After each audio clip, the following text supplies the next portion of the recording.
Let's talk about a number that quietly rewires your brain, $250,000. Why everything changes after you hit $250,000 invested. Not because it's a magic number where confetti fall from the sky and Warren Buffett personally calls you, but because something genuinely strange happens to people once their portfolio crosses this line. I've seen it happen to friends, I've read about it happening to strangers, and honestly, it happened to me too. Your relationship with money just shifts.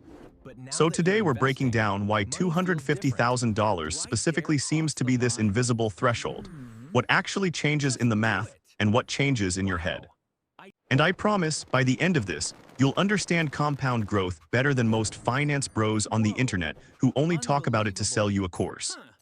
First, the math nobody explains properly. Here's the thing about investing that almost nobody tells you in plain English. For a long time, your contributions matter more than your returns.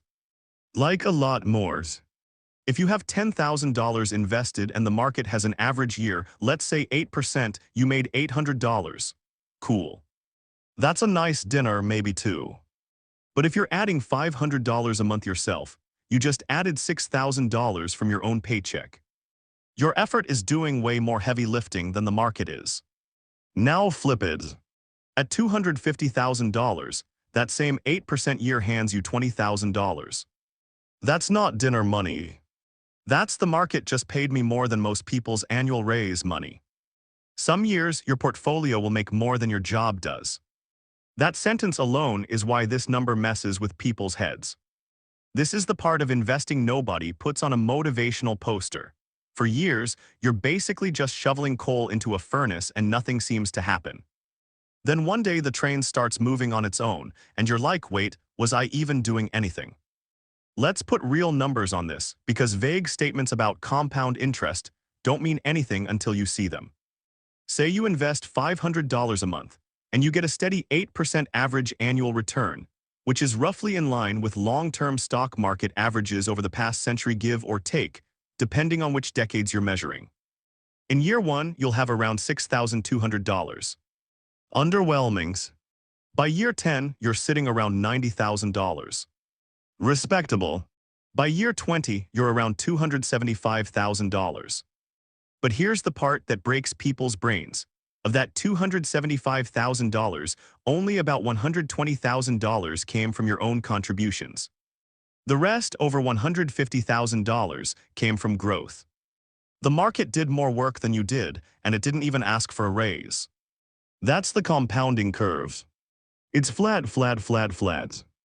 And then it just takes off like it skipped leg day and went straight to bench pressing your future. So why $250K specifically feels different? And not $100,000 or $400,000. A few real reasons. Reason 1, the dollar swings start to feel like a job. At $50,000, a 5% market drop is $2,500.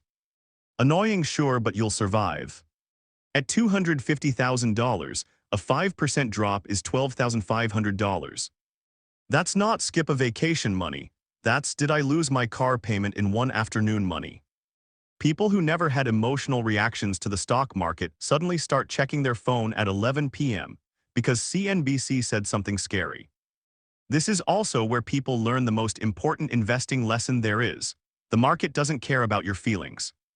It will drop $12,500 of your dollars on a Tuesday for absolutely no reason related to your life, and it expects you to just sit there and not panic sell. This is called having a stomach for risk, and most people don't actually know if they have one until the market tests it. Reason 2, this is usually where compounding becomes visible to the naked eye without a spreadsheet. Up until this point, your gains were sort of background noise compared to your contributions. After $250,000, depending on your contribution rate, the market itself might be adding more to your account in a good year than you are. People describe this moment the same way every time. Wait, I made more from doing nothing than from working overtime. It's not actually doing nothing, by the way, you did the work for years to get the snowball big enough. But yes, in the moment, it does feel like the money started babysitting itself. Reason 3, financial institutions start paying attention to you. Most major brokerages and wealth management firms put $250,000 right around the line where they start offering premium services, dedicated advisors, lower fee tiers, access to different fund classes.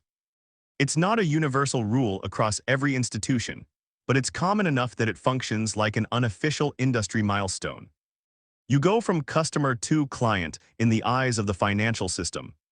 Suddenly people want to take you to lunch and explain annuities to you. Reason 4, it changes the math on retirement timelines dramatically.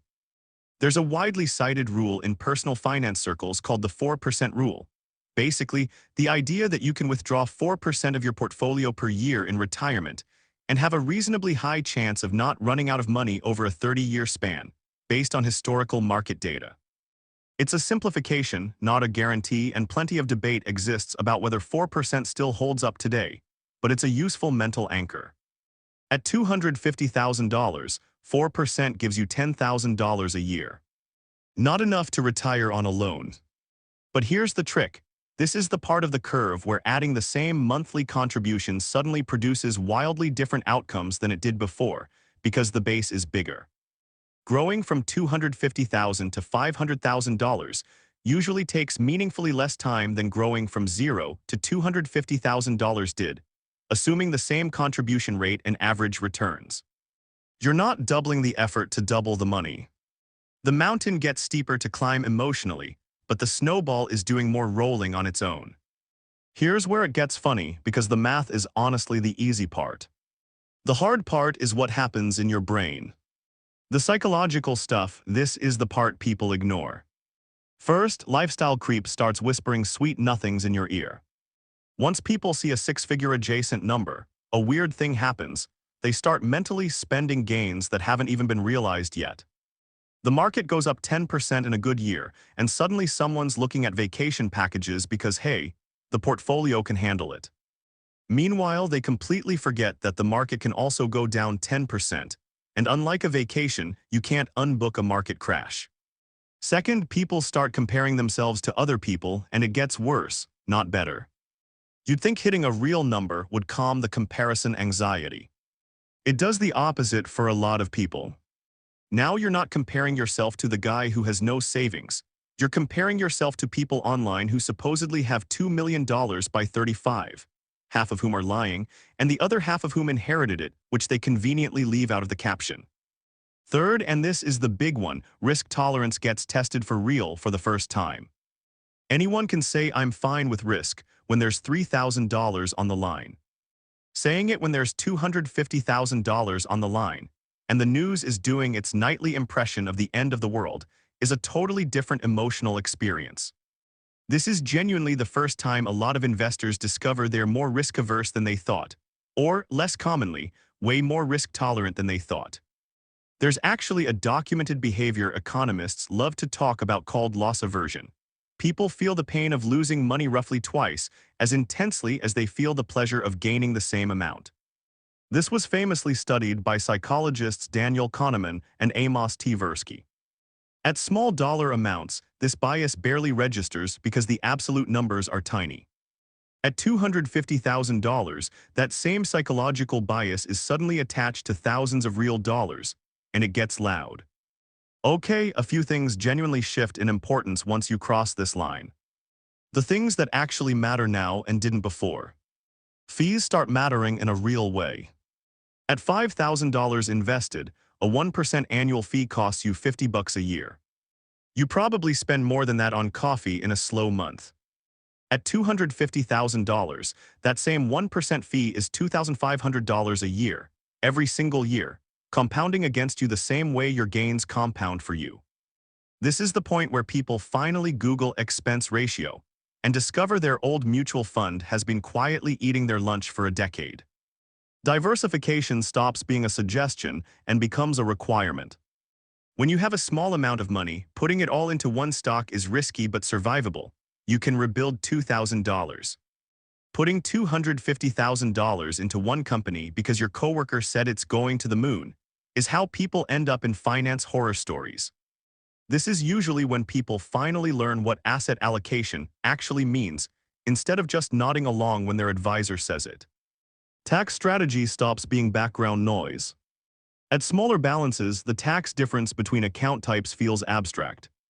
At $250,000, the difference between long-term and short-term capital gains, or between a tax-advantaged account and a regular brokerage account, can be a difference of thousands of real dollars per year.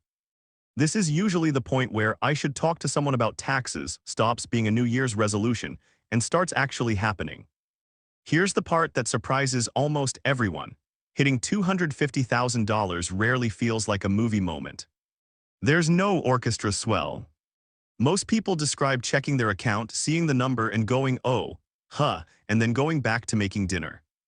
The emotional payoff is weirdly muted compared to how much mental energy people spent imagining the moment. That's actually useful information. It tells you something important about money psychology. The number itself was never going to fix the anxiety, the comparison, or the urge to check your phone for stock prices. Those are habits of mind, and they follow you whether you have $25,000 or $25 million. There are well-documented cases of lottery winners and even some high-net-worth individuals who report similar baseline happiness or even increased stress after sudden wealth. Money changes your options, but it doesn't automatically change your relationship with money. Here's the actual takeaway, the thing I want you to walk away with. $250,000 isn't magic. It's not a cheat code, it's not a finish line, and it's definitely not where you get to stop paying attention. What it actually is, the point where the math of compounding becomes loud enough to hear without a calculator, and the psychology of having real money becomes loud enough to test who you actually are under pressure. The habits that get you there, consistency, patience, not panic selling when the news anchor makes a scary face, are the exact same habits that get you from $250,000 to $500,000, and from $500,000 to a number that actually changes your life. Nobody graduates from having discipline. You just get to apply it to bigger numbers, with bigger emotional stakes, and hopefully by then a much calmer nervous system. So if you're nowhere near $250,000 yet, good. You're not behind, you're earlies. Every single person who crossed that line started exactly where you are, looking at a number that felt too small to matter, having absolutely no idea that the boring, consistent, slightly tedious thing they were doing was quietly building the only thing that actually works. Compounding isn't exciting. It's not supposed to be exciting. It's supposed to be inevitable. If this helped make the money stuff make sense, hit like, subscribe, and share. See you in the next one.